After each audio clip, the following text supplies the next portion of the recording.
out, as I meet people coming through the door, I'm hearing the different associations that are badminton. I heard artistic swimming come through. So this is the pulse in the group that I really wanted to see today. It's terrific to see you all out.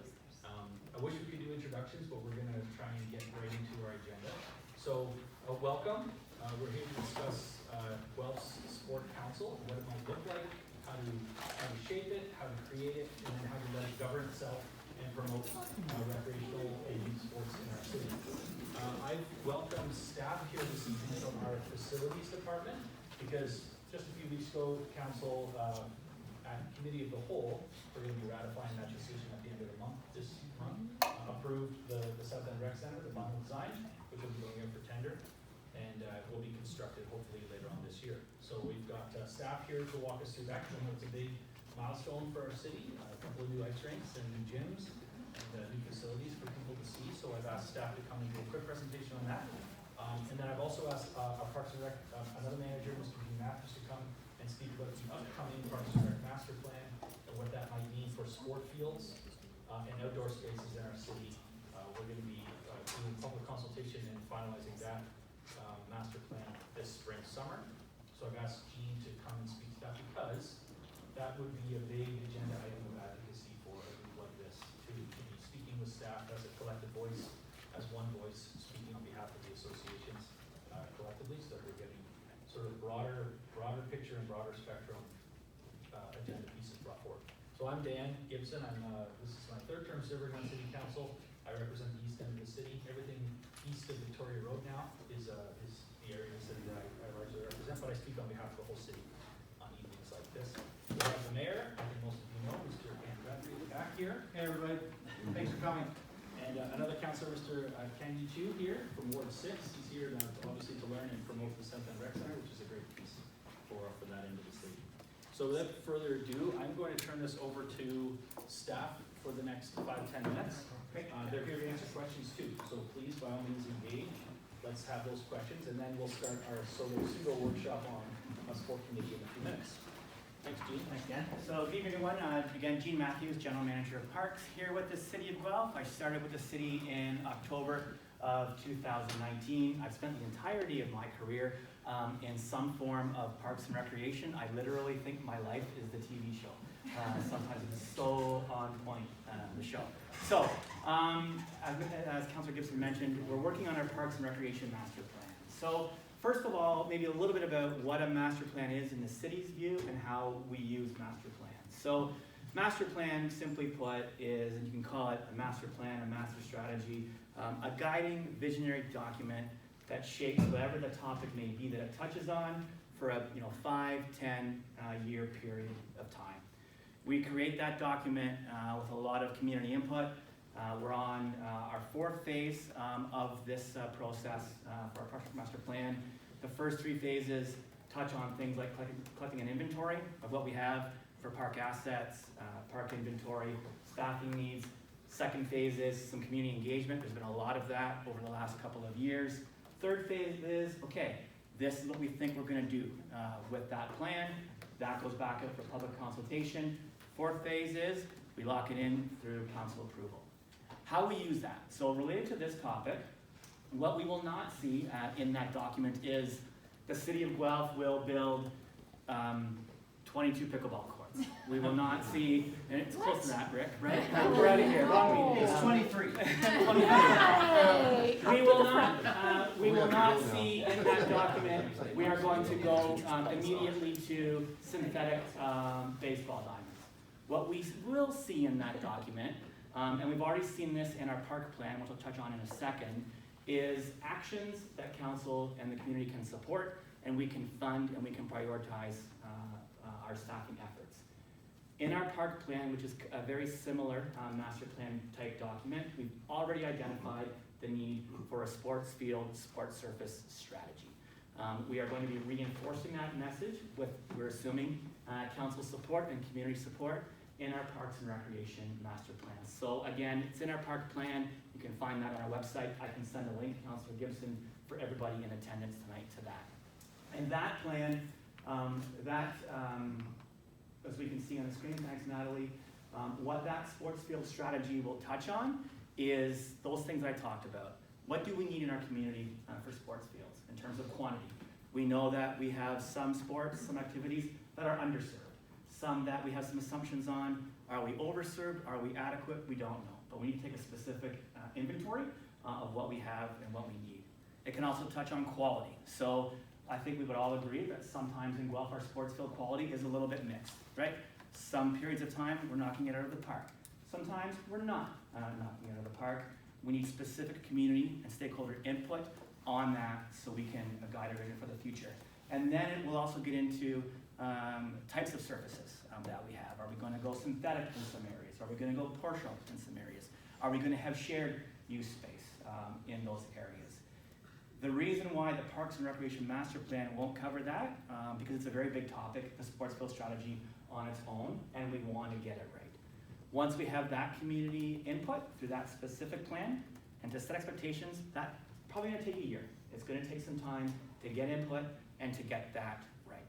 From that, we look towards funding those actions. And it's been my experience here at the City of Guelph, whether it's our Urban Forest Management Plan, our Guelph Trails Master Plan, that this current council, previous council and staff have a really good track record of creating those master plans and funding them so things actually get done. We will use that document to fund things like capital asks for new services, for new surfaces that we may want. We'll use that document to recommend to council operating budget changes so that we can look to have different, better quality of sports surfaces at Guelph. It takes time though, and again, to get into that detail in a broad Parks and Recreation Master Plan, not the best way to do that. We need that specific action item from that plan to fund the sports surface strategy specifically, to have its own engagement and its own influence. And again, I think we have a really great record in the past few years. Our Guelph Trail Master Plan, very, very similar process where we heard from the community, heard from council, and we're funding actual, tangible items from that plan. So, to support Councillor Gibson's message, advocacy in the Parks and Recreation Master Plan to support that creation of that sports field strategy. If you think that's a good idea, please advocate for that. Again, we've already got that captured in our park plan. Next time we'll start to see that at the council table is in upcoming budget conversations. And not to get ahead of council, not to get ahead of our executive team, but because that sports field strategy is already called for in that park plan, as park staff approach our upcoming multi-year budget, it's in our minds as we prepare that for council. But again, we do not want to get ahead of other larger budget processes. Right. So obviously, some input from me on this is council can have the conversation from the community, but a role for the sport council may be speaking about how do we accelerate these assets, how do we accelerate the infrastructure, are there other ways of funding it other than through slow meandering budget processes, or are there other partners out there that are willing to come and do partnerships? That can be a role for the sport council to help advocate and bring those pieces along. So that's my sort of 2 cents on the Parks and Rec Master Plan, but I agree, we will need all the different associations advocating through this process, but a broader association, perhaps encapsulating some unifying messages would be terrific for City Council and City Hall to hear. So thanks. Maybe a quick note before I pass over to Deanna. While we wait for that plan, it doesn't mean we can't do some things, right? So I know some of you in the room were having very active conversations about what we can do in the interim till we get to that larger, longer term strategy. So it doesn't mean it's all systems stop until we have that done. It just means some things may need to wait, some things we maybe can move forward. Great, thanks. Any questions for Jean? I know that we're going to keep pushing forward here, but are there any questions for Mr. Matthews at this time, in terms of timelines or? What is the, do you have a specific approach to how you're going to get or facilitate community involvement or input? So I think we have a very good track record in working with our partners in our communications department and seeking community engagement. So I'll use our Urban Forest Management Plan as an example. Things like traditional press releases, social media, pop-up events, workshops that we'll advertise, have your say on our website. is a way we'll collect that. And I don't wanna quote the numbers, but through those tools, we do see a lot of uptake in that, which I think means to me that we do a good job in getting the messaging out to the community to say, hey, give us your input. Yeah. One of the things I would recommend, and I don't want to speak on other sport associations' behalf, but you know, if you're looking at baseball diamonds, reaching out to have a specific one-on-one conversation with Adam and the board of baseball in that, right? And so because they're the master users of the baseball diamonds, and in soccer for the same thing, reach out to the soccer, and that's, you know, sometimes those other where people have to actively go and submit something, sometimes they just fall by the wayside and they don't, right? I couldn't agree more, and the best predictor, I think, of future action is previous action in the creation of our Guelph Trail Master Plan. Of course, we heard from individual residents what their thoughts, needs, desires were. We also, as some of us probably know, have a lot of other stakeholders, whether it's Gorba, GTOC in Guelph, and we reached out to those stakeholder leads, Guelph Hiking Trail Club as a great example to get that specific feedback, and we'll take that approach here for sure too. Awesome, appreciate it. Gene, so Gene is, if I can kind of put you in different silos, Gene handles the open spaces, Parks and Rec master plan, is that right? And then Dana is largely facilities, so South End Rec Center and indoor facilities. That's the differentiation of roles here, so that's why we're both here. We're still buddies though, so. Yeah. We're still buddies, we do lots together. Sorry, Dan. Of course, yeah. Is your sports council intention to be youth or all-encompassing of all users in the community? So it's a great question. I've asked that. So obviously youth is a huge part of this. So a big fundamental motivation for me is, I've said this 100 times in the last few months, you know, resilient kids, resilient teenagers, resilient adults, and that's a big motivation for me. But that being said, if you look at all the other advocacy associations around town, they've got everybody, right? So there's no discernible membership requirement to be a part of an association, to be supporting an association. So, you know, perhaps the University of Guelph wants to partner Guelph Storm. Those are partners that we want at the table as well to help promote not just participation, but advocacy for more sport infrastructure in the city. Is that a? Yep, thank you. Yeah. We'll do a couple more interviews. Ms. Blackbush is here, DCO of Public Services. Yep. And Mr. Scott Stewart, our CAO of our city, is here as well. So thanks for joining us today. Oh, and Carly, Councillor for Ward 2, is here as well. Thanks so much for joining us today. Carly Clausen. Well, that's all right. That's possible. Actually, I just have a quick question, if you don't mind, if the mayor's allowed. Don't ask it of me.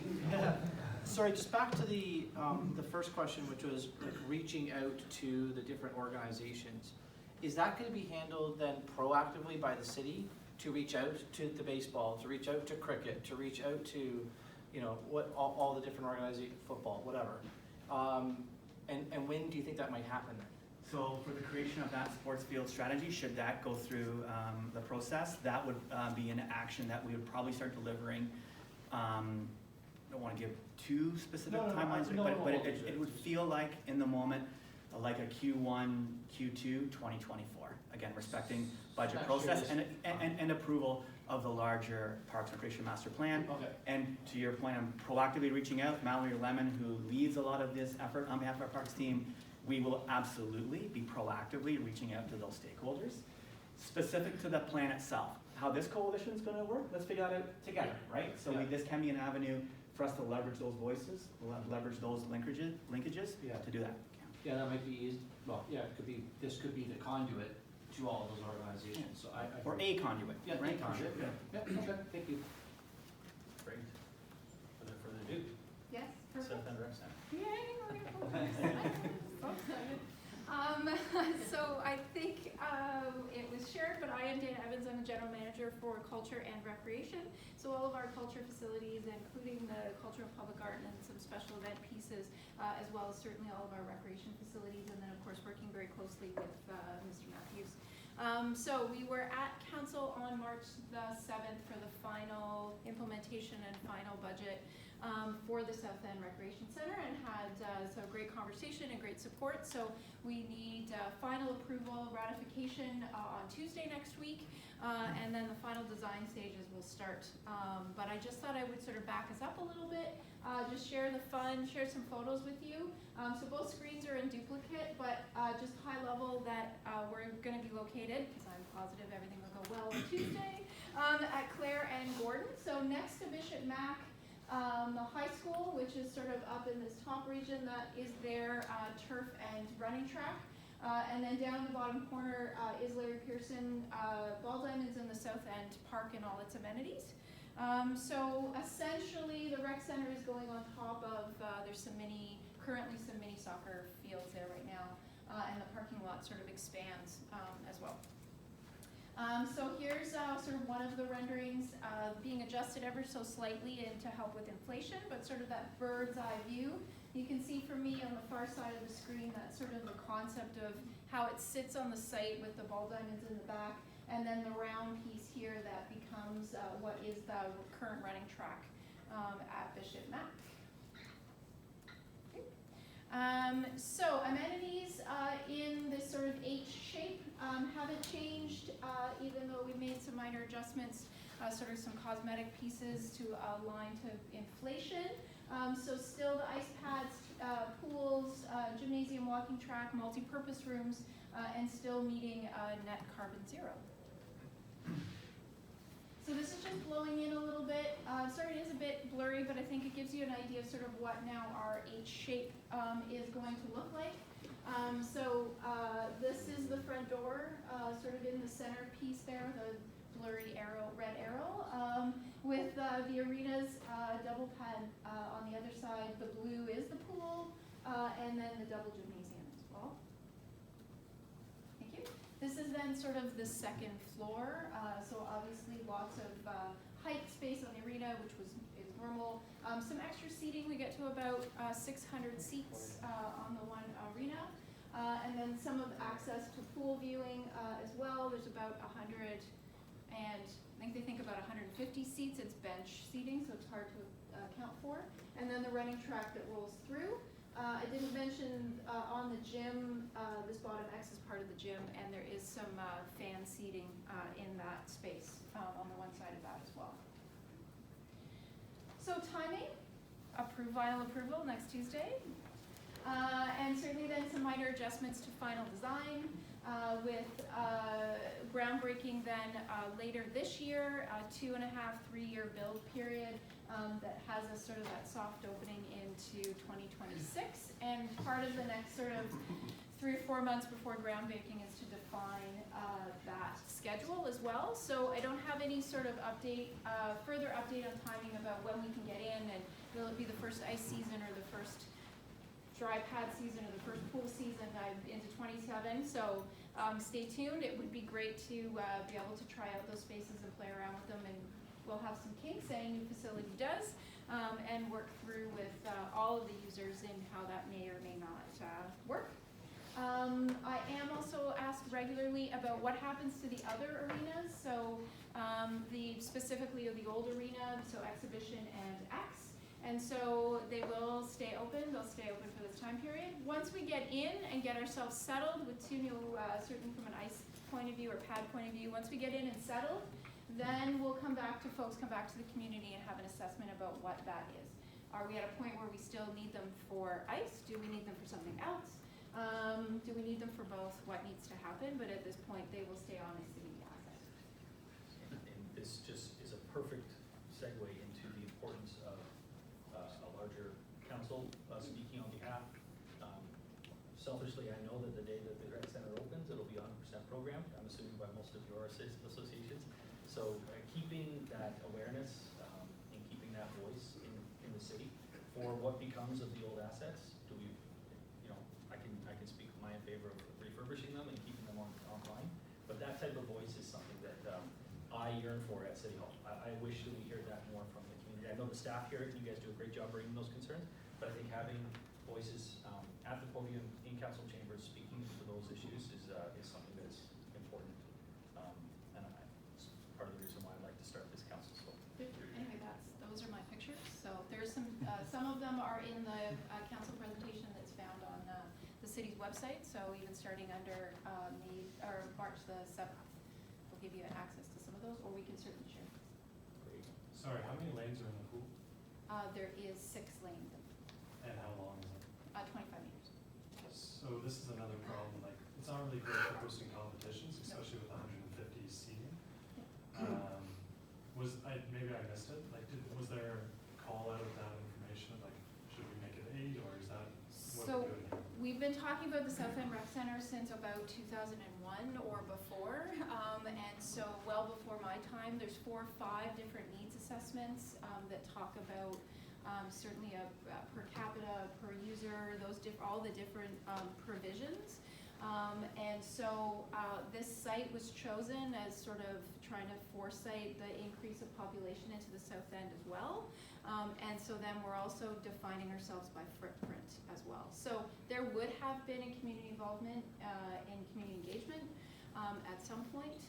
Yes, recognizing for sure that it does limit the larger piece or the larger tourism on the smaller lanes. How deep is it? That I don't know the answer to. Because we only have one pool that we're able to use in the city, and that's Victor Davis. Because with artistic swimming, you need the depth, you need the build Sure, yeah. highlights. Yeah. And I think it's We can similar. find that out though. Sorry, similar issue for water polo. Okay. The depth of the pool is important. And I think I would echo The lack of the, seating. the lack of seating, the bench seating, when you go to a competition and have to sit on a bench seat, it's not fun. And 150 seating, like, go see the Marlins meet this weekend. Like, 150 seating is, And if we can't host meets, it affects our income, and as a nonprofit, it's an issue. So there isn't 400 seats because it still is only 25 meters, right? So it needs to find its line for that purpose, but certainly depth, we can. What depth do you need? Victor Davis is minimum, the deep end of Victor Davis. and it's like, we have swimmers that are 6 feet tall at 15. And like, when you want them to throw someone in the air, they need to go pretty deep. So we use the red pool at the university. We've actually had to move most of our competitive programs into Victor Davis because it's not deep enough. I mean, we had 2 swimmers on Monday night hit their heads off the bottom of the pool. And so it's just, even 6 lanes, like, we compete with the Marlins for lanes. And I mean, I was honestly hoping to see you say that it was 8 lanes and 50 meters. I think that's really what the Marlins and us as another swim organization in the city would like to see. I realize it's probably too late. You do have me, so it's definitely 25 meters, but you do have me hesitating at the number of lanes. Am I wrong, Colleen? Because I'm happy to be wrong. And in fairness to Dana, I have the longer history with this project, and so I think it might be 8. So we will confirm that. Sorry. It is definitely 25 Yeah. meters, and if we go back to the 2014 approval that council considered, this definitely all came up in that facility needs assessment, and a lot of these conversations did come up, and many of those discussions were had. At the end of the day, when it came to council for decision, and they scoped and approved the scope for the facility, it was, the needs assessment spoke to that the greatest need in the community was for community use, which absolutely understand and recognize that that means for others, Victor Davis still, and the university pools, which are an important part of this, because the university pools were considered, and we had a number of conversations with our university friends at the time, because we had to look at it holistically across the whole city, and council ultimately had to make the decision, as Dana said, to the footprint of what was available in the space, but also what the community needs assessment said. And so it is very much designed to the question. It was very much designed and presented to council as a community use facility, recognizing that that does cause some challenges in terms of those who are looking for more competition space, but there was just limits to what all we could include within the facility. I'll segue again to the council. This does highlight another sort of aspect of what the council could do and could bring to the city, which is just bringing the layer of sport tourism to the forefront. So we had a big conversation at council last year about the MAT tax, the municipal accommodation tax, and now we have a small surcharge on every hotel that's rented out in our city for the purposes of promoting arts and tourism. Well, in that conversation, and I remember I was part of that conversation, I can plead guilty too, but sport tourism wasn't a big part of that conversation. But I think if we actually gauge the group, we'll find out that we are actually a huge driver of tourism in our city. And that could be another economic question as to how we are funding youth minor sports specifically, but the sport in general, and how we can be recycling some of the revenues from that tax back into promoting sport tourism and promoting, I always use the Power Play tournament in hockey as an example, or I think, Chris, you said you were renting ice in Fergus and Cambridge and Kitchener this year. Yeah, I was gonna bring that up, Yeah. and, so when we run a tournament, Power Play's been running for 50 years. Half the games are played outside of Guelph because we just don't have the city facilities, and half our tourism, we're bringing 1,000 or 1,500 kids into the city, but half of them we're sending out to Fergus and Cambridge to stay and eat and have ice because we just don't have ice. Yeah. And, Or hotel rooms, there isn't that many. or hotel rooms, same thing, right? And so, one of my questions I was gonna ask you is, I know after this is built, council or city will reconsider Centennial and Exhibition. I can tell you now, we need it. Correct. We can't close it. Then we're good. And like, yeah, it won't change. That number needs to be incorporated. So Yeah. the amount of economic activity that comes through associations and through sport associations, it needs to continually be brought to the surface. And I think some of the other organizations in town, and I'm not here to criticize them, they do great work for their causes. Yeah. So they come to council and they speak for the economic benefits of X, Y, and Z, and they get their points across. And, we take staff's input, as a council, we take their input on a monthly basis, on a weekly basis, but I am selfish. I want to hear from the associations coming to council and saying, every dollar invested in youth sports is another dollar off of X, Y, and Z. Like, those are the arguments that is the language and currency at council. I'm just looking at my councilors here. Like, we make social decisions on these things all the time, and those numbers really matter. I think we got some more questions coming there. Sure. We'll start here. So for the design. You know what, sorry, I'm gonna do this. Before you ask your question, introduce yourself, because, we can incorporate the introductions instead of spending half an hour meeting everyone. Just, when you put your hands up, introduce where you're from, so that we, get a sense of where you're from. I heard artistic swimming, Royal City Aquatics. great. Let's just recap. Where else can we see questions from? Guelph hockey, Guelph minor hockey. Where else can we have questions from? We'll get there. I'm feeling pickleball. Great. Okay, go ahead. Sorry, guys. Griffin's Hockey, University. Great. For the South End, would we have, with all the facilities coming, upgrading in a few years, would we have accessibility for handicap, in all, the rooms and facility? That's a great question. Would we have, sledge hockey boards associated with the building? Sledge hockey boards, Sledge hockey. in the sense of the equipment or different No, style? just the clear boards and the benches, to be able to use the sleds. I think you bring a good point. I was gonna say, where are the detailed final designs with input? Because if you go around to all new arenas now, they are equipped with those Yeah. see-through boards. So sledge hockey, they can actually see the ice because, Right. right, for that. It's And good design input. good design input, and there's tons of that. When you go to any other city, there are all those smart designs that we just don't have. Yeah, Yeah. certainly it's the goal to be everything for everyone, really, right? So absolutely. Final design is happening right now. That's all those minute details are sort of underway now. Next week, as we have the final. But Is there a way we can get involved with that? we're really the client as well, happening from a facilities point of view. I know that's logistical, you don't really care about that, but if I can take that away, I will let you know on some of those minor details. Yeah. We're not in a position, even from a site plan approval and a sort of building permit point of view, to be changing up major pieces, like the Sure. foundational Yeah. stuff is Yeah. there, otherwise we're back. We're just more time then, because then as the domino effects in hydroelectrical, For sure. HVAC, whatever, Yeah. but these other pieces are sort of involved in that capacity.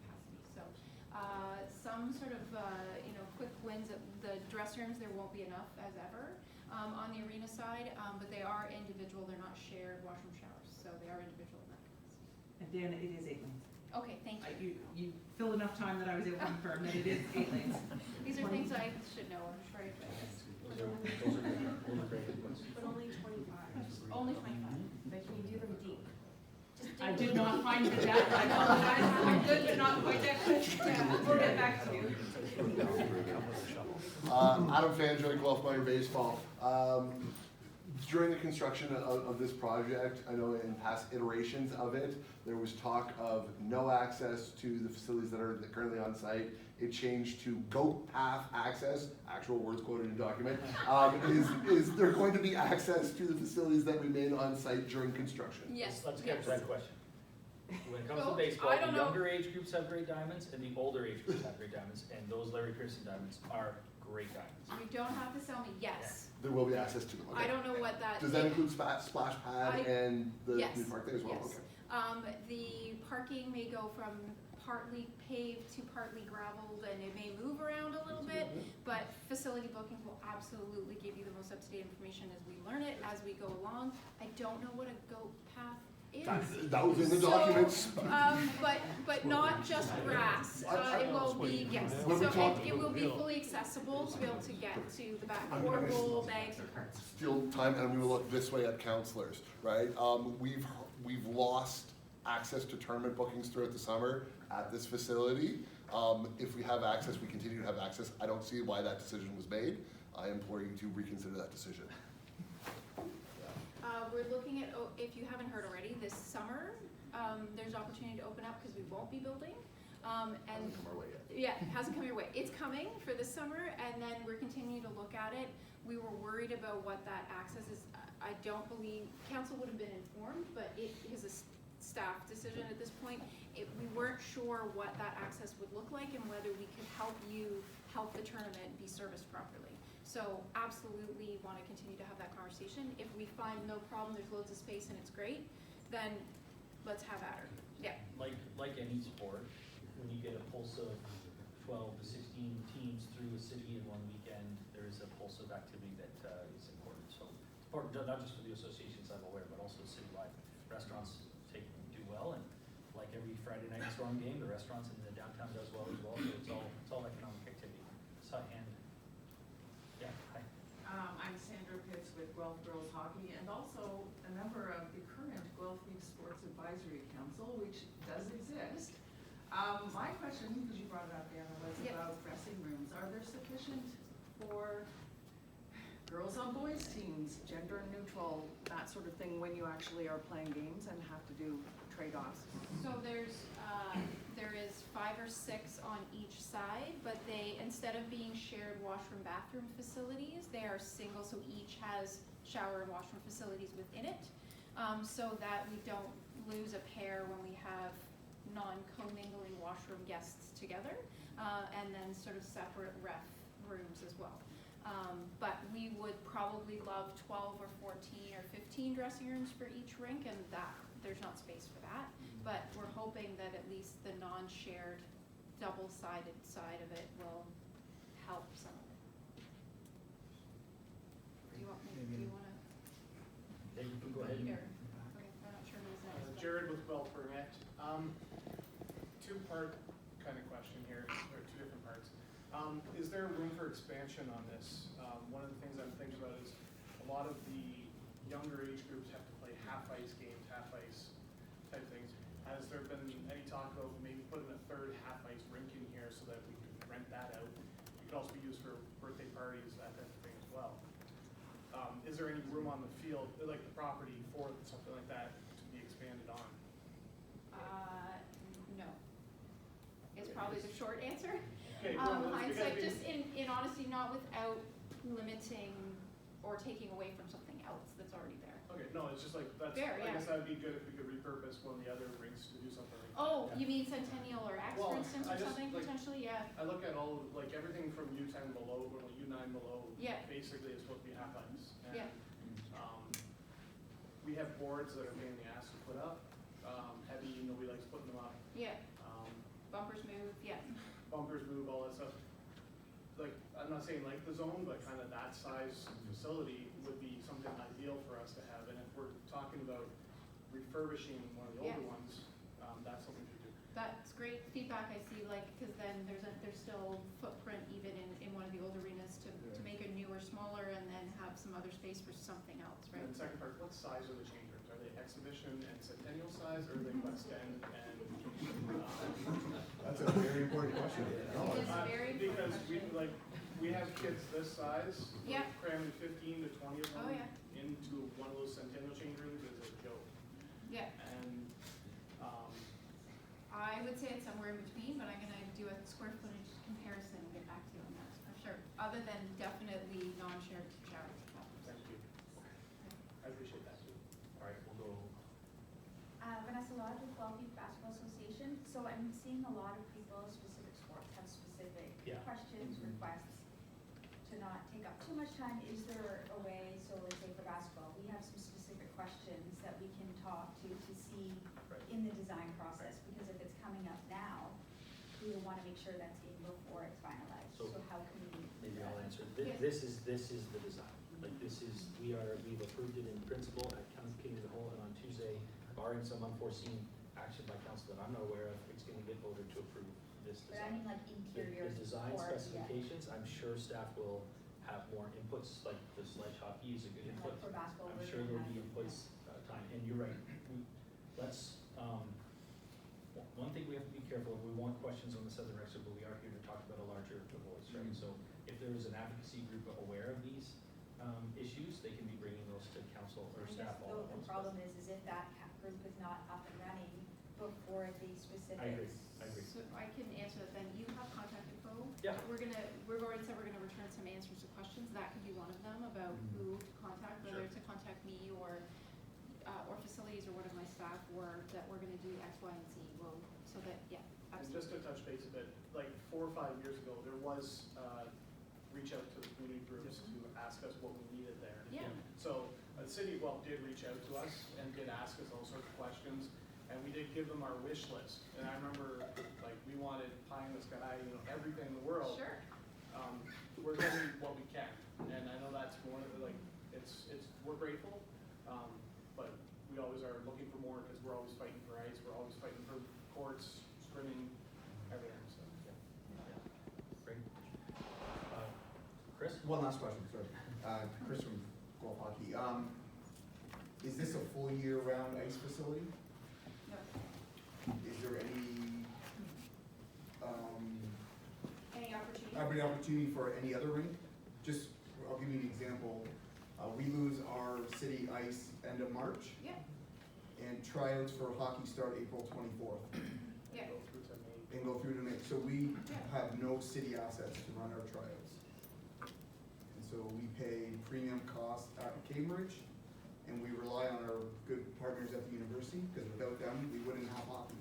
Yeah, so we should take that offline, because Yeah. what if it started on, March 31st and we kept ice in longer, or at one place or something, right? Like, we should, We're kind of dictated from our governing associations, Okay. when we can do, like, Okay. ours run similar timeline, and Yeah. I know, like, those 3-4 weeks, we're all fighting for ice. University's great, because they do whatever they can to accommodate us, yeah, but we are going to Cambridge. for sure. And we have a domino into other sports that are happening on the dry pad once it dries out, but absolutely that, if there's the, 5 spaces now, what does it mean and how and what? I think that feels like an operational thing, at least for the short term, from a solve point of view, that we might be able to try to help with. So again, my contact information will be included in their packet to get to me in Cambridge for sure. Good questions. Yeah, and but then maybe singles offline or otherwise, now that we certainly have that Yeah. need, all you guys all know, the rec staff really well from a booking point of view, but not to monopolize all the time. No, that's I'm great. happy to keep chatting some of them, because like. I think there's gonna be 1 or 2 more questions. Okay, Maybe go. specific to the rec center or not, but. Okay. Remind me your name again. Yeah, I'm Justin from Goal Soccer. Justin. Just real quick, I promise.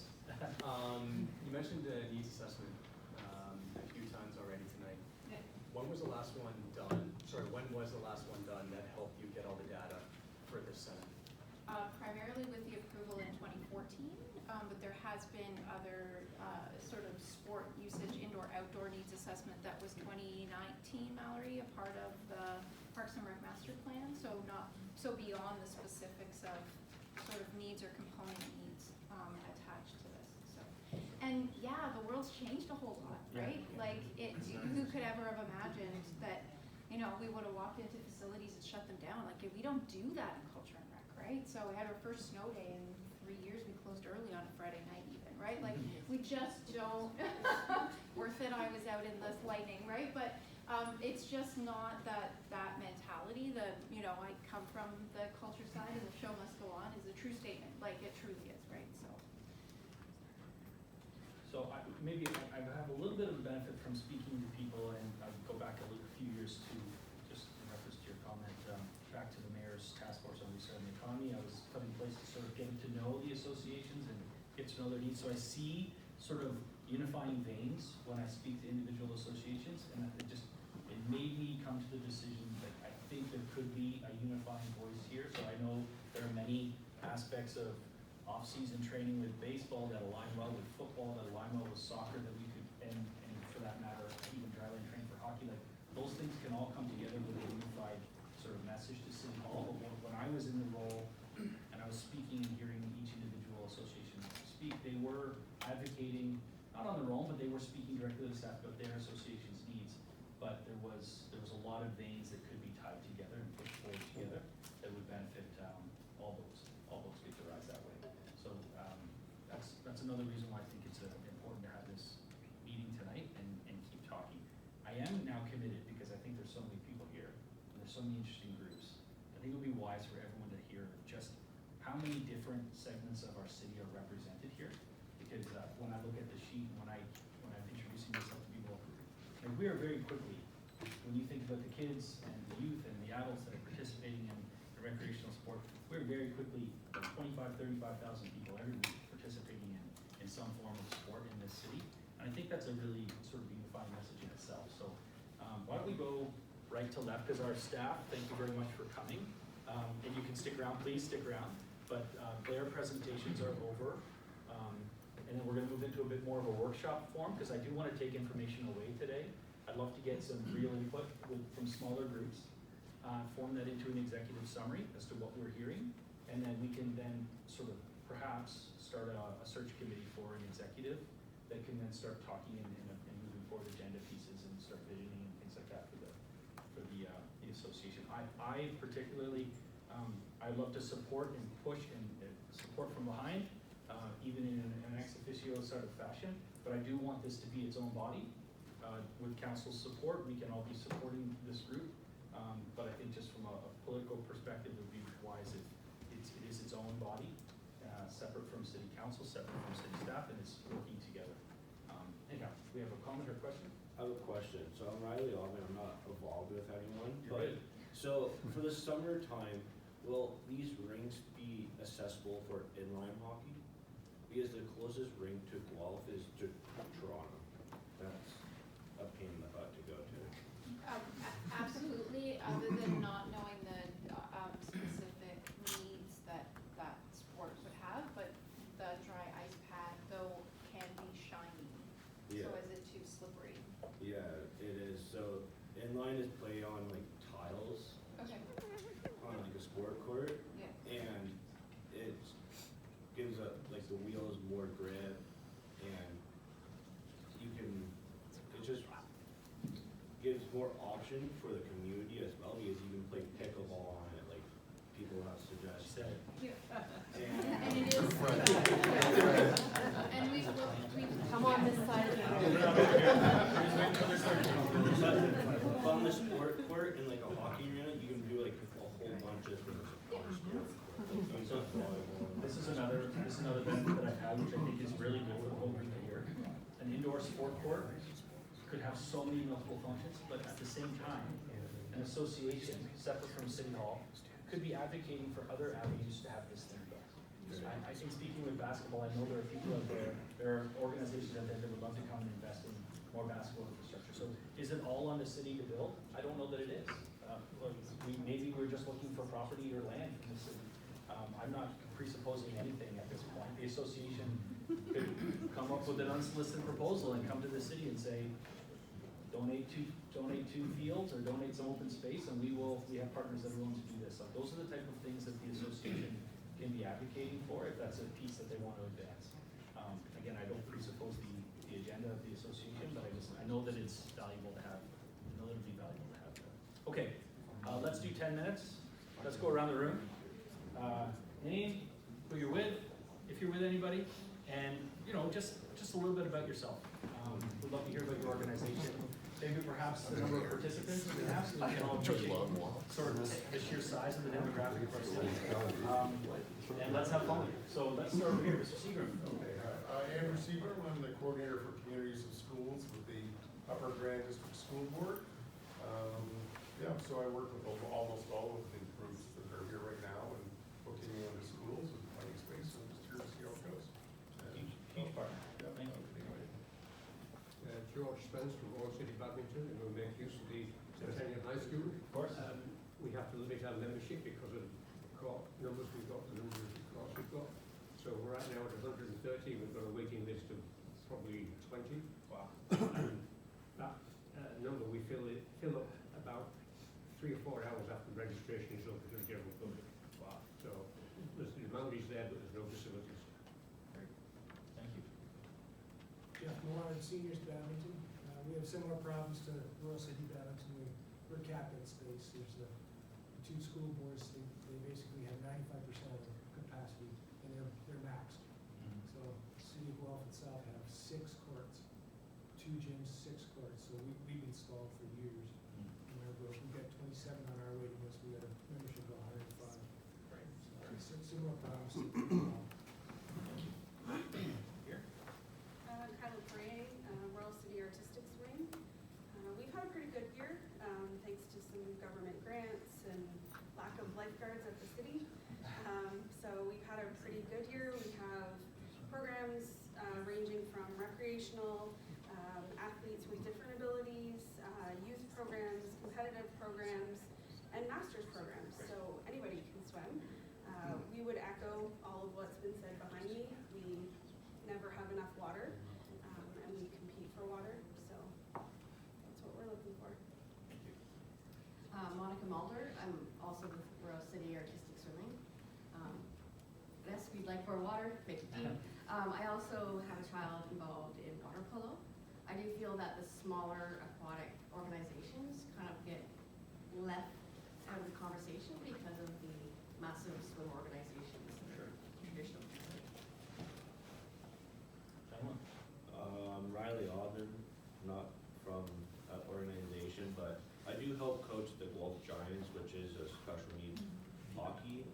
And it's like I'm not like into like the fine details, but it's fair size. We have, I think it's 3 teams, and that's really about it. Love the Giants. You guys played the Civic Center too. Yeah, we played our charity game at the Guelph Storm last weekend or 2 weekends ago, and it's a lot of fun.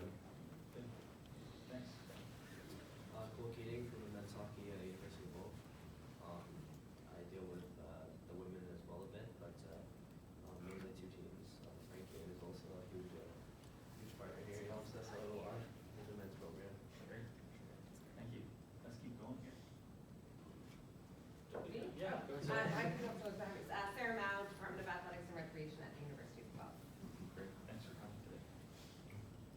Chris Senkoff from Guelph Minor Hockey.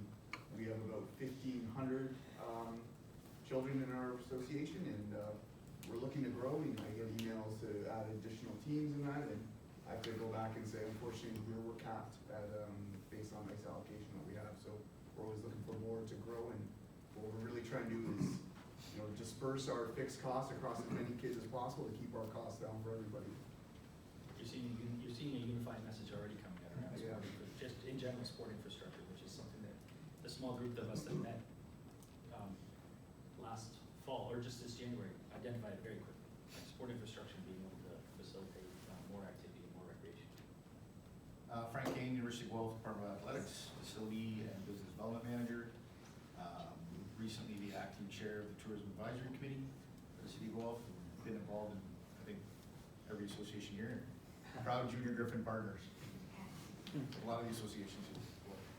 Vanessa Lodge, Guelph Youth Basketball Association, and I've worked in the community in various realms of sports. We're also struggling with time. A big shout out to Upper Grand for all of that they do.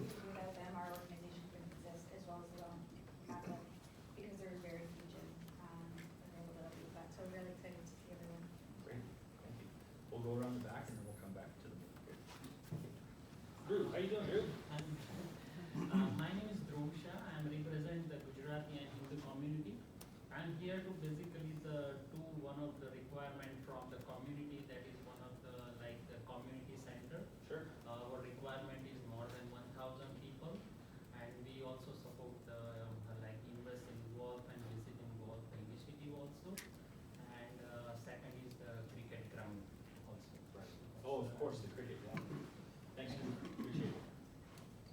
Carrie Marin, I'm with Guelph Youth Basketball Association and newly with Guelph Union League One Women's. Okay. But I'm here in a basketball capacity. So I oversee all our rep teams, so between development and rep, we have about 850 players. Wow. Again, we do have to cap it because facilities are just not available. We rely heavily on the university, and we were very fortunate during COVID that we were still able to use the university facility to keep our teams going. But yeah, just lack of space, and then on a soccer point, which I'm sure Guelph Soccer will touch on, is some outdoor turf facilities. I think baseball would also hit on that point that the only turf we have in the city is with the university. And I think we all definitely, you go to any other city, you go to Cambridge, they have schools that have turf. You say a turf facility can be staying open from April to November, right? That's, Even into December. I mean, I was on the university field last year, 2 years ago. yeah, you're right. End of November in the snow. Like, you know, the kids will be out there if they're allowed to be, so I definitely think some outdoor turf, lacrosse, baseball, football, soccer, I mean, it's huge. Yeah. And it's definitely something that the city is big time missing out on. Sorry, Dan, if I could, I just want everybody to know too that, like, we work very closely with Dan and her crew too, the university and. Of course. We try to make everything work for everybody. I don't think anybody from staff is receiving this message as a criticism. I know I'm not. I've always been appreciative of the need. And Oh yeah, I mean, honestly, I know for myself with my kids playing soccer and with Guelph Soccer that without the university, we wouldn't be able to function. Yeah. Like, it's just not possible. Yeah. Because the city has to close fields when the weather's bad, and then you're losing field time, and you're trying to reschedule, and so, yeah, it's definitely something that I think needs to get on the radar, to be able to look at some of the facilities we have that maybe we can repurpose and look into turning into fit turf fields. Yeah. Thank you. Tim Letterman with the Royal City Kings Hockey Club, so we're the independent hockey club for minor hockey as well. We average teams from all age groups from U9 to U17. Constantly looking to grow and just give kids more opportunity to play on. Thank you. Jerry, well, Burnett. Yeah. Well, our biggest issue, we have about 180, 200 players ranging from just learning to skate up to adults playing shinny. Our biggest thing is we're constantly being asked by our leagues and associations to host tournaments. We don't have the hotels, we don't have the facilities to do that. Like we had our own ice tournament, we had 85 teams, which isn't a crazy amount of teams, but no, that's 1,200 athletes, it's 3,500 people coming through, and we didn't have hotels. We were reaching out to Kitchener, we were reaching out to Cambridge, we had For blocks of hotels because we're trying to arrange accommodations. And then I see we are tearing down hotels or putting them into student residences, and we need to work on that tourism for us because, like, Ring out Ontario would love to have us hosting provincials. Western region would love us to host regionals. We can't. I shy away from it because I'm like, we can barely hold 85 teams, and I'd love that people to come through our city because our city is amazing, and it's just not being able to accommodate everybody's, like all of these sports here. We all can have things, big tournaments, and we're not able to. Yeah. That's great.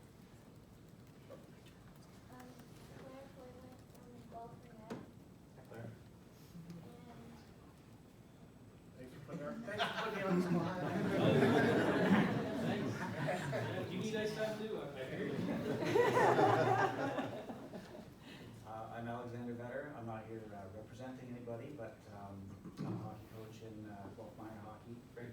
And I've got kids that play volleyball, hockey, been Guelph the Kings as well, and lacrosse, so Guelph minor lacrosse. Wow. And echoing everybody else, we're always looking for places to play, doesn't matter what sport. Yeah. I would say acute need, definitely with anything with the gyms. And Guelph youth volleyball, there's nowhere to play. Yeah. But yeah, as well in hockey. I grew up in Oakville, and they've got about 50,000, I think, more people than we have. And I think they have 18 ice pads, and we've got 8 here. I think our CAO is from Oakville or Burlington or something. So I know. Him and I were just discussing this last week. Some Yeah, with and that's private- including a few private ones in the university. I know some of them are private, Sponsorship, but private funds. Yeah, yeah, of course, yeah. But again, the mayor's just said sponsorship of private funds, and Sure, fair enough, yeah. But what I'm saying is, like, I'm not opposed to that. I think that a master plan or a sport tourism plan built around those types of things, those are all business cases that So, are perhaps outside of city council. the Oakville Rangers this year, just inaugurated a tournament in January. They hosted, to your point, 85 teams. They hosted, I think, 400 teams in a hockey tournament in January. And that's just a huge moneymaker for the organization. A little bit of an economic boost to the town too. It's a boost to the town as well for the organization. It brings the cost of playing down for the players because they have teams coming in from all over. So if we could host stuff like that here, it would be terrific. We'll keep going here. We're about halfway through. I think we're doing okay for time. It's 7 o'clock. Okay, we got 1 hour, so we're gonna keep plowing through, and then we're gonna get to my questions. I do want to take, I selfishly want to take something away from tonight, so, let's keep going. Connor Brogan, Guelph Soccer. There's a few of us here from Connor, Guelph Soccer. I just placed your face, yeah, nice to see you. Yeah, we've got about 5,000 registered members. Very grateful to the city and the university for providing facilities for us. Love to have a full-size indoor pitch that we could use during the winter and obviously share with other associations such as football, baseball, whoever needed it. So we're looking at Belton, Mississauga, Red Park and Waterloo and facilities that they have. Obviously there's a lot of private money put into it as well, but that's really where our ambition lies, to be able to have a multi-use sportplex, especially during the winter months. So a question for you, just because I'm familiar with this as well. Would Guelph Soccer support giving up a sports field in town to build one of those domes? Would you be willing to sacrifice one of your sort of soccer fields that you usually use to put one of those up? Yeah, well. We can't make more property sometimes, right? Yeah, I mean, certainly, the person that made the fields and lands isn't making any more of it. Yeah. But if we look at a dome facility, I'd rather look a bit higher and look at a sportsplex, like a full-size field house. Yes, a dome facility is good, but it comes with all the risks associated with, and the OpEx cost as well. So, yeah, a dome would be great, but I think we really need a structure that can have the height to accommodate the likes of football, baseball, and soccer. Okay, thanks. I'm assuming we're all Guelph Soccer here, so we'll go through introductions. We'll go through introductions real quick. My name's Justin Springer. Nice to see you, Justin. Yeah. Kerry Piccolo, I'm the Vice Chair of Guelph Soccer. I would just add one thing to what Connor said. Thank you, Councillor Gibson. Thank you, Mayor. I think this is long overdue, and I will just say this to the rest of my colleagues in the room. I've been Chair of Guelph Soccer for quite a few years, 5, 6, 7 years. I will say this. I think collectively, this is a really good opportunity for us to put our best foot forward at council, because our council does it. Other communities in this, right? Other groups in the city are very good at this, and I think for a long time, we haven't been. You've been disjointed, sort of advocating on your own. I completely agree, and I'm again not to begrudge any other association, but that's how things are moved ahead. Yeah, that's how they're getting a voice at the table, right? So we need to wisen up and catch on. Yeah, thank you. Caitlin Douglas, Nice to see you here. I'm not gonna add anything. Nice to meet everyone. We'll come to the front here. Ken. Ken Winslow, Guelph Minor Softball. We're growing. We're lucky to have lots of facilities in the city right now for summer diamonds. But to echo the soccer group with having an indoor facility over the winter, as we grow and our rep programs grow, softball's becoming a kind of a sport like everybody else. So, yeah. Thanks, Ken. I'm Trevor Cottrell. I'm with Guelph Minor Football and also St. James I'm involved with their leadership and exercise and athletic performance program. And I oversee the performance services for Guelph Minor Football, and there's nowhere to run all winter long. These poor guys are going out on the field in April and getting the tar beaten out of their legs and shins and all kinds of injuries because they have nowhere to run. Today I have 2 athletes go to Martin trying to find a time when they can run. I'll Don't let them run. Yeah. At all. So you got 6 months of off season, 5 months of off season, and kids can't run, and then we put them into training and they're getting hurt. And your student program at St. James, the league program, is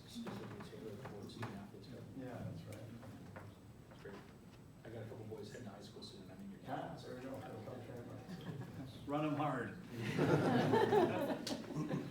Sandra Mutsy, treasurer of Guelph Minor Football and team manager.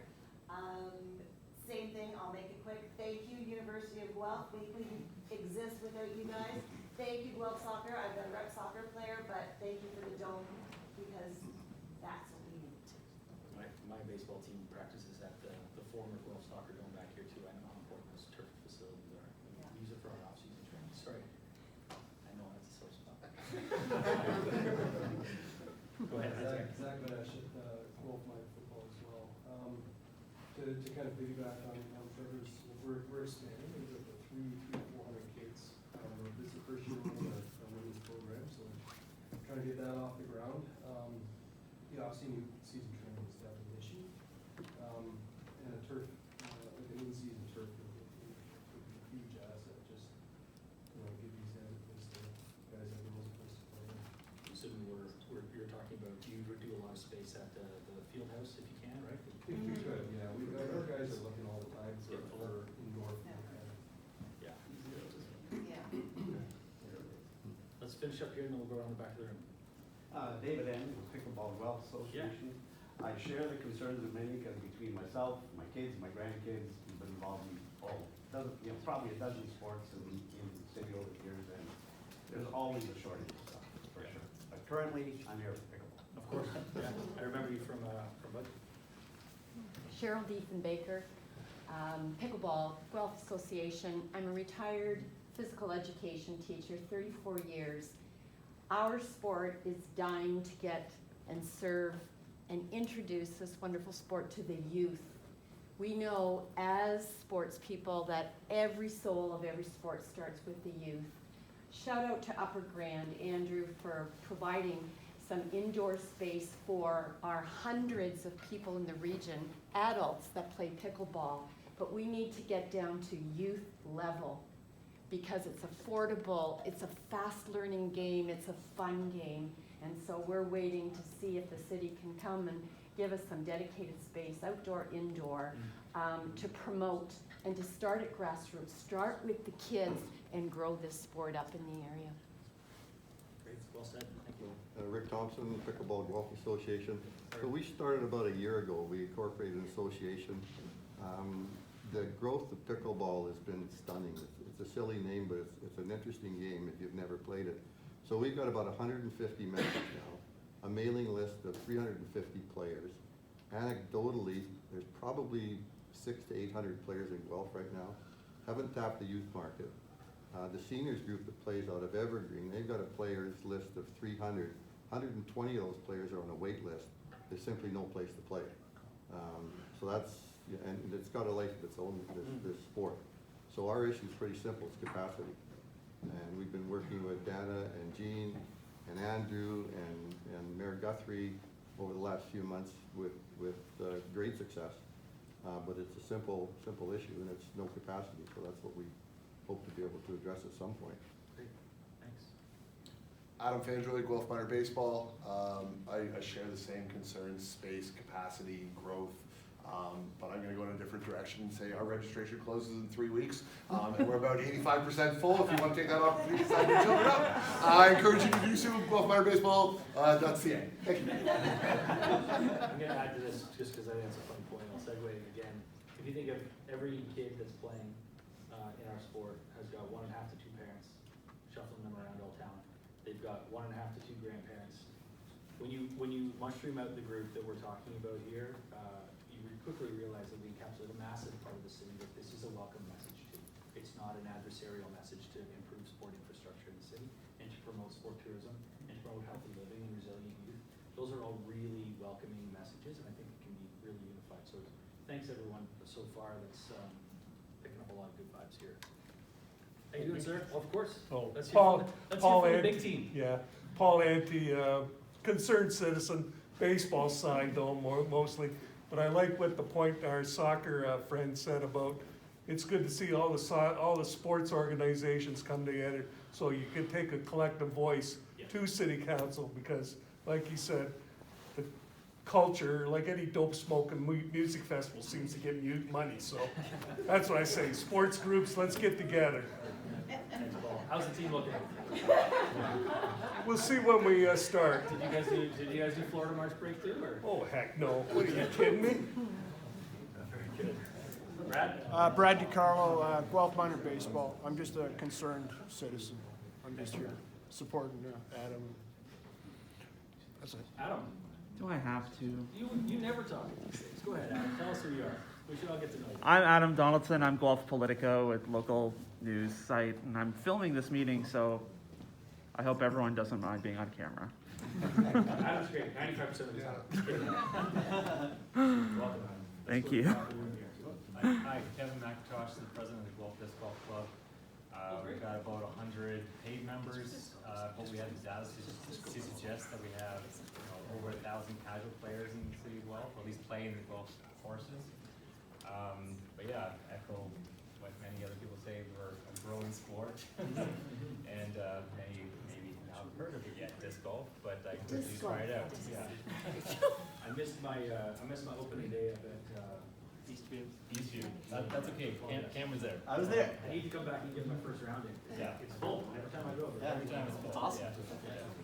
Great. Yeah. We'll have to get you. I thought he said he was on the Guelph Disco Club. I was like, what? I get that a lot. That sounds fun. Disc golf. Get the bag, like a bag of gloves, state golf clubs, and I think, if I'm reading the right, these disc golf players, they'll pull out different discs for different holes. Yep. I carry about 20 discs. That's what I mean. It's Yeah. fascinating. Yeah, think of them as clubs and your ball in one. That's right. That's great. Let's keep going. We'll go here. Yeah. Sorry. You want me to go first? I'm Jeffrey Johnson. I guess I'm here in a number of different facets. From a career standpoint, I've spent 20 years as a sport management professional. I currently am the director of sport development with Squash Canada, so I work at the national level. So I've got a lot of broad range connections from both provincial and national experience, Canada Games, the CAC, etc. But then my experience goes all the way down to community level. I mean, years ago I was involved with Guelph Minor Ball as a player, coach, umpire. My background is in curling. That's my sport as a player and a coach. I am the varsity coach for University of Guelph, so I've got a pretty broad range of experiences. The curling team, yeah. And I guess, the only other thing I'll comment on is having lived in Hamilton and Ottawa over the course of my 20 years of my career in sport, both have vibrant sport councils, and I've seen what they do to bring, positive stuff to their communities, and so that's why I'm here, is because I'm really interested in being part of the council. That's why I'm here. Yeah, thank you. That's having that outside of Guelph perspective on what others are doing. I just look. I admit I didn't do my research as well as I could have, but there is an Ontario Sport Council that's out there. Like I don't know how active they've been, but they were formed in advance of the Commonwealth Games here in Ontario. So there is larger bodies that we can be connected to. So yeah, thank you. Lynn, how you doing, Lynn? I'm good. Who are you thanks. representing today? Hi, everybody. If you don't know me, I'm Lynn Van Shank, and I'm here representing the Guelph Storm, but also a long-time hospitality professional in the city. Understand hotels and accommodations and restaurants very well, and how it all impacts and affects the events that you bring to this community. The synergy is huge, the revenue is big, and so I'm looking forward to seeing the connect on that. And yeah. Thanks, Lynn. Appreciate it. Mark Perry, I'm a reporter with GuelphToday.com, just looking to condense this 2-hour meeting to 800 words or less. That's a sport all in itself. But I'm also color analyst for the Guelph Storm on Rogers TV during the winter, Inter-County Baseball League broadcaster during the summer. So you're at Hastings in the summertime? Every now and then, whenever they want me. That's great. Great. Yeah, my name's John with Royal City Aquatics and Royal City Multisport. So we have everything from swimming, running, triathlon, life saving. We're kind of all encompassing. No one's talked about an outdoor pool. That's my big piece. 50 meters. Like, we're the only city of this size that doesn't have one. It's crazy. The way our sport is going is long course is everything. We need to be training more time in 50-meter tanks instead of driving to Markham, Toronto every other weekend. I'm on 5 weekends of meets, all outside of Guelph, just because we don't host the level of competition. Great. Thanks, Brad. Thanks for the perspective. I'm going to keep going because I want councillors to weigh in here. So Ken, how you doing, Ken? Ward 6 councillor. Hi everybody, my name's Ken, Ward 6 City Councillor. I'm here with the City of Guelph. I'm also a graduate student at the University of Guelph. And just want to give you guys a shout out as well to the amazing programs and facilities that you guys have and how you guys help support the community. I'm also here to help support this project moving forward next week, and hopefully it can help staff with making sure the implementation goes along smoothly. And I'm here to internalize a lot of the concerns that you bring forward here today. Sandra. As I mentioned, I'm with Guelph Girls Hockey, Sandra Pitts, but I have a long history with community sports. So Frank and I were on the Guelph Youth Sports Advisory Council probably in 2009 or before, which for those of you who don't know was a body that was actually set up to be an interface between facility users and staff and recreation users. So lots of your organizations were part of that, just not the people. Frank and I are the only ones still here. But I also have a background in, as a parent and administrator with Guelph Saltos and Guelph Soccer. At some point I was involved with them too, and now I'm with Girls Hockey. I'm past president, I'm now the ice scheduler, so I know we don't have enough ice. And one of the cool things about the pandemic is I really, we increased our relationships with GMHA and Guelph Ringette, and we now do a whole lot of trading of ice and negotiating, which has been really awesome to actually do that. We have a really nice partnership between the three of us, and Stanley Stick jumps in there occasionally too. I did just want to point out, and somebody mentioned this, we tried in 2014, we had quite a community meeting to try and get interest in the sports council, and we even did interviews and surveyed what the needs were that people talked about. A lot of it was things like education, like common education. Sure. Safety, concussions, things like that, and also governance for not-for-profit, for minor sports organizations. Unfortunately, it kind of went nowhere, which was too bad. But in 2021, we also, there were a much smaller group of us, of which Sarah from Guelph Soccer was part of, Vanessa, and a few other folks here. We actually approached and I even brought it, the Community Sports Council of Ontario. So Yes. they are a governing body of community sports councils. And they provided us with a tool, it's a sports council planning assessment tool, and they will actually help cities develop a sports council. There's a cost to it, but they will provide support and resources and whatnot. So again, that was February of 2021, so you can imagine why it didn't happen. But I'd be thrilled if we could actually get this going, because I've been doing this for a long time. I said to Carly, by the way, about South End Rec, my joke when I started was I'll be a grandma before it gets built. I will be a grandma before it gets built.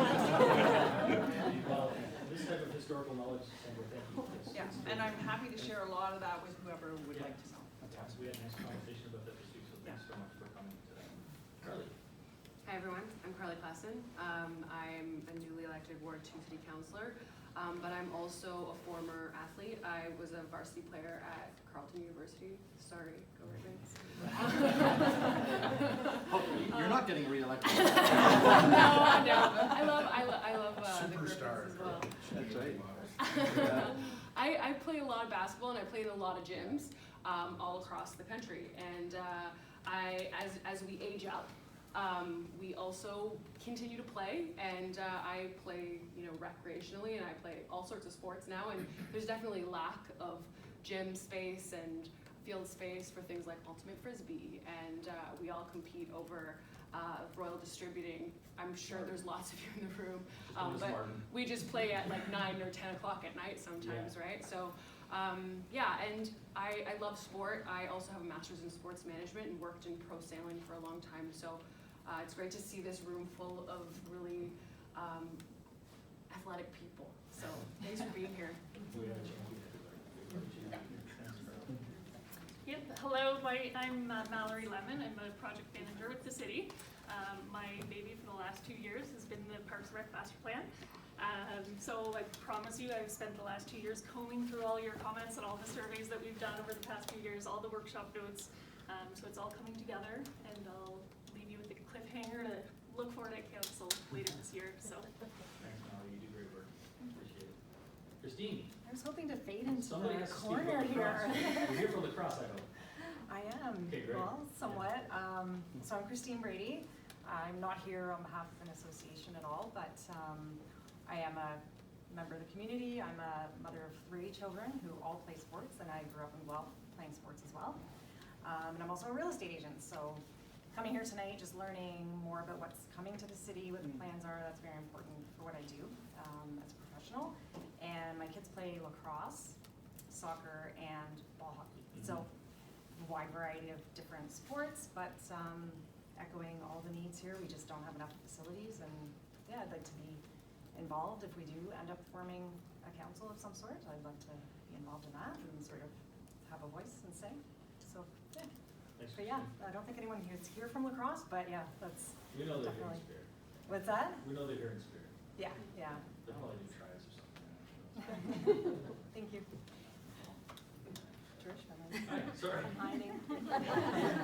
I'm Trisha Gibbons. I'm not here with an association, but I also am from Guelph, and I've been in sports my whole life and was recently heavily involved with girls minor softball in Guelph and surrounding areas. Unfortunately, the last few years have been outside of Guelph, but I will say that the other associations are having the same problems in their communities as we have here, just lack of space and whatnot. So, and I also grew up curling, so I would love to see that grow.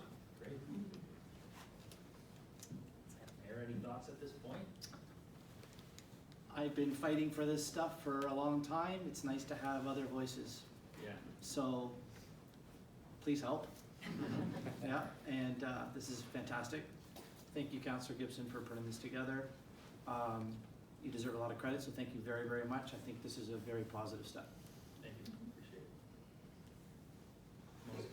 Sure. So Scott Stewart, CEO with the city, and I do live in the city, but I did live in Burlington. You did live in Burlington, you chatted. But I'll say, I'm gonna come back to the council in a minute, because I worked in Burlington and Hamilton, a couple other places, but I wanna speak to, because you raised it, and it was an important thing for you to raise. But I also see staff working their tails off on this stuff. This is 117 million bucks, folks. Yeah. It is not a chump change. And it was 135 million last year. Yeah. And that would have made a difference, because at that point it was, can we really afford it? Even though you're talking about all the themes, the money part's important, that's another theme. Can we really afford it? And this comes out of development charges, and we just had a provincial government tell us you're gonna get less development charges, and yet we're gonna have more growth, which then gets to your theme of capacity. How the hell do we have more growth if we haven't got the funds to pay for it? Yeah. And then that's where we start to eat each other alive. And that's what I saw in other locations. So I'll go to the sort of Burlington and Hamilton experience. And yes, sure, there was you mentioned, there was certainly some private sector. Yeah. You know, there was, some father deciding his kids need to play hockey, and there's an arena built in Burlington because of that. And good for that person to have that kind of money. But apart from that, the councils made a difference in both locations, especially Hamilton's really a strong one. And it made a difference because it was a unifying voice, a unified priority, a unified competitive play versus recreation play. And that's a lot of times where we get, what are we building it for? And you'll build it for one and the others have got to be mad. Well, there's not enough height for, I'm no sports person really. I'm a little removed from a lot of this. But there's not height for volleyball. There's not height for, because we built it for other things. But if you can get a unifying voice, Yes. what you get is the school boards building a high school, but maybe they build a high school beside a city that builds a rec facility. And now that's a multiplier that we all win in that sort of situation. So look for that council. I tell you, it works. It's not because council doesn't want to vote for things, but your unifying voice is helpful. You don't have to fight over boards. One of the last arenas in Burlington, the back half is just for the skate, not the hockey, but just the figure skating. And that rink looks different. Nobody fought about that, it just happened. Because the council came together and said, this is our priorities. And you could fight forever, you know what, you guys are fighting all the time for space, you know what it's like, well, we want this space, no, we want, well, okay, the senior leagues have gotta move, but get organized that way, because it's helpful to others that show up. So when folks show up and say you should spend less, council, where are you? When folks show up and say we should spend it on something else, and it doesn't always have to be a competition, but you round out the voice. It does. Right, so that's helpful. You don't have to run them down, it's not always just pot smokers at some event. So it's how you describe them. So it's helpful that we do it that way too. But if you have a council, staff can be participating in that as well, and you move forward. You don't have to fight about 25 or 50 meters. because it's clear why there isn't one or the other. So I can't say enough about that from a different municipality's experience. And I think that will be helpful for council to just be able to balance all the things that's on their plate. I don't have to polish their apple, but they've got a heck of a lot of things on their plate in decision making, and Dan, you know it. Yep. You know, what does our percentage property tax look like? And maybe it shouldn't always be the property taxpayer that's paying it, but there's advocacy that happens when you have a sports council, and a city might go to Queen's Park and Team Guelph goes with them. So if Team Guelph happened to involve a sports council member, that's a good discussion to have with a particular minister. Right, so again, you focus in lots of places. We'll never have enough space because we're growing like crazy, but we can focus on it so that we can say, look, this is your turn. You've got to get this. You know, and you know, all sort of cricket comes up. Where do cricket people go now? Well, you know, how do we coexist? So, you know, all of that stuff. But again, I'm rambling a bit, but what I liked is then you could have rugby folks playing beside soccer folks and not getting mad at each other for ripping up the turf, because they figured it out. And staff can just support it from a, how do we service the turf, whatever that turf might look like. So that's my pitch as well, to say we hear you and we'd be supportive. I'd like to use an illustration. And again, there's no mudslinging here at all. I'll preface that because it's going to sound like mudslinging, but it's not. We have a pie, you know, an affordability pie that a lot of us councillors keep an eye on. An affordability pie, and it's only going to be this big. It's not going to go this big. But when we have a conversation about the South End Rec Center a few months ago, and we voted to pause the South End Rec Center, it was for good reason. I don't think it would have changed the vote. We had no delegates from the community.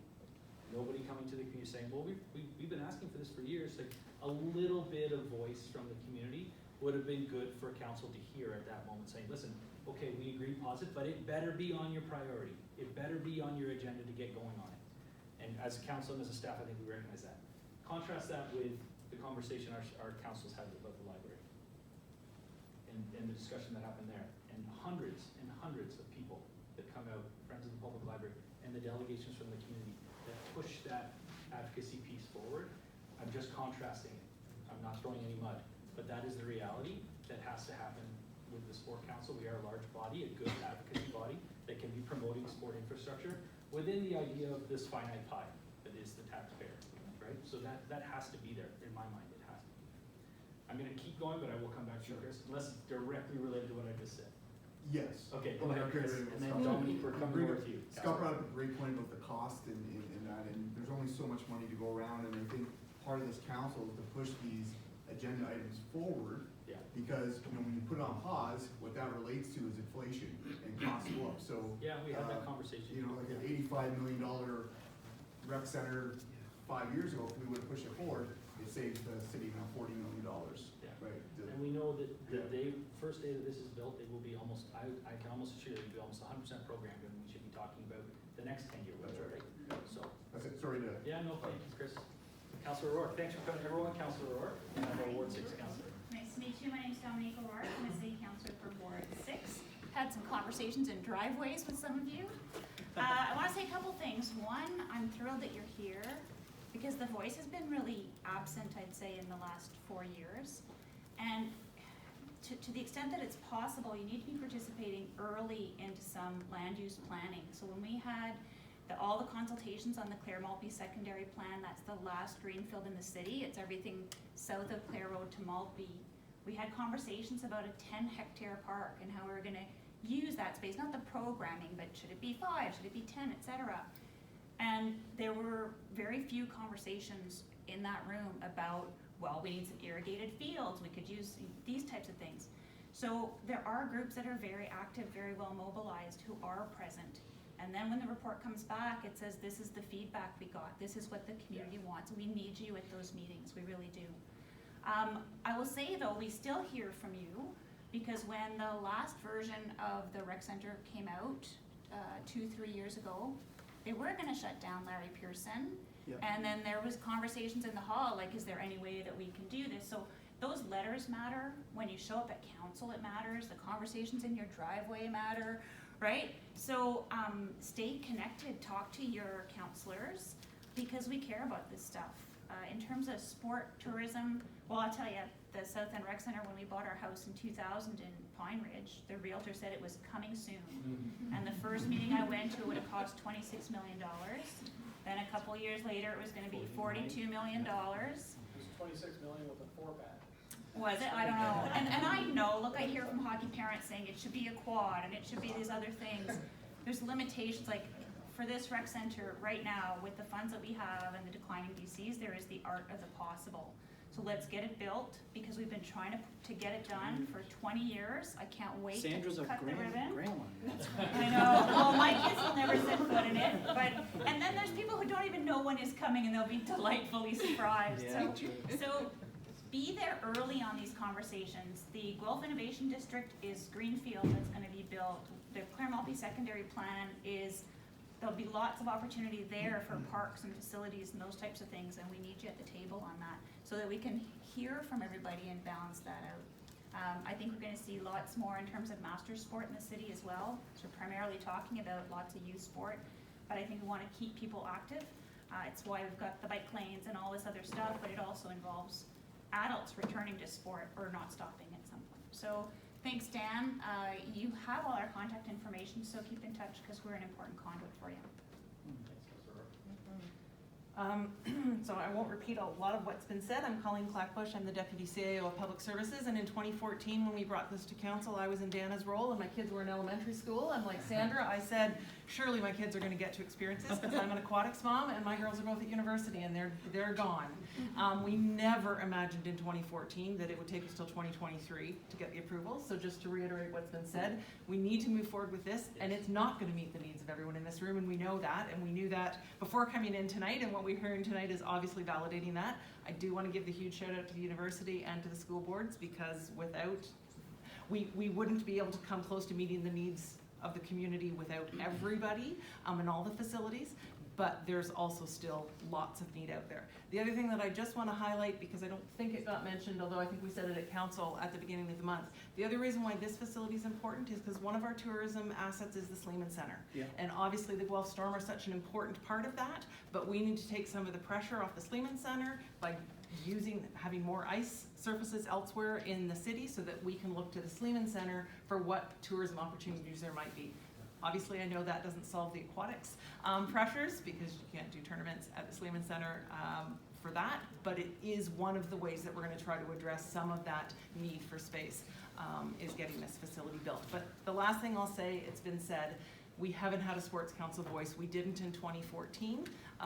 There was talk about it. There's been talk over the years, and it's best led from the grassroots and by the people in this room.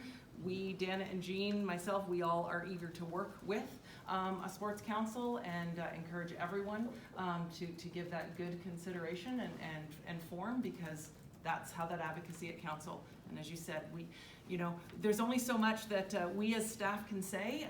Council gets tired of hearing from us. It's really helpful to have those. Not when you say sign the check Yeah. and build it. So, Dana and I will be cheering loud on Tuesday when this gets approved. But we need that sports council to help these conversations move forward. Thanks. We've heard from Jean and Dana. Last one, or? Hi, I'm Natalie Levine. I'm the administrative assistant for Parks and a Guelph resident parent of 3, and thankful for everyone's voice here advocating on behalf of users. Thank you. Thanks, Natalie. Okay, great. I think that was a worthwhile endeavor, because I think everyone kind of felt like they were heard, and we were hearing it from staff that this is something that's welcome. So I'm buoyed by that. I would like to do an exercise though, if that's okay. Quickly, we've only got half an hour, so I'm only going to ask you to spend 10 minutes on this. But I want your feedback. I want to take it away to create an executive summary of what we've talked about. Don't just leave it all up to me. Get it in paper, and then we will produce something and send it out to the group. That's what was discussed, what was talked about, what were some of the leading ideas around governance, around funding, around missions and visions. I'd like to hear that from you, and then we'll look at next steps shortly thereafter once we get that feedback in that executive summary. But what my vision is, what I envision is we put together this sort of core vision, mission, sort of executive structure, thought process, and then we call for an executive application. So CVs, and we start forming a diverse group of people from a diverse circle of activities and sports, and get them around the table. And then really, my hope is that I I hand off, that association builds up with our full support, and I think you've heard a lot of the support from around the room, to build your own agendas, to build your own advocacy pieces, and to start advocating for greater sport infrastructure and come to council as well. So, at your tables, and if you can get into smaller groups, it's okay if you're with the same association, that's fair. I'm just gonna hand out 3 questions. You can fill them in as quick as you want. First question is vision and mission, and I think we've heard a lot about sport infrastructure and things like that, so I've captured that, but I do wanna hear anything I may have missed. Please populate that answer. What should the leadership of the Sports Council look like? I have my vision, but I'd like to hear what the group, should it be an elected board, should it be an appointed board, those things like that. And then lastly, funding, whether or not this is something that we can align with Ontario Sport Council to look at funding opportunities. Is an executive director required to help sort of not do this on the side of the desk, but do this more in full-time or part-time capacity? Those are things that I know I want to hear from you on, and then we can roll those up into some larger goals, okay? So I'm gonna walk around with pens and paper. If you just spend 5 to 10 minutes on this, if you need to clear out and go into another room so you can actually hear each other, that's fine too. But then we'll huddle back up for the last 5 minutes and we'll do big conclusions, okay? Yeah. Just before we break, 2050, so everybody's talking about today's problems and the issues we have today. We should keep in our mind what the city's going to look like in 2050. Of course. And, you know, we have problems today. South End Rec Center is built to serve the needs of when. So we really need I agree. That's something that we can have as a forecasted agenda for the executive.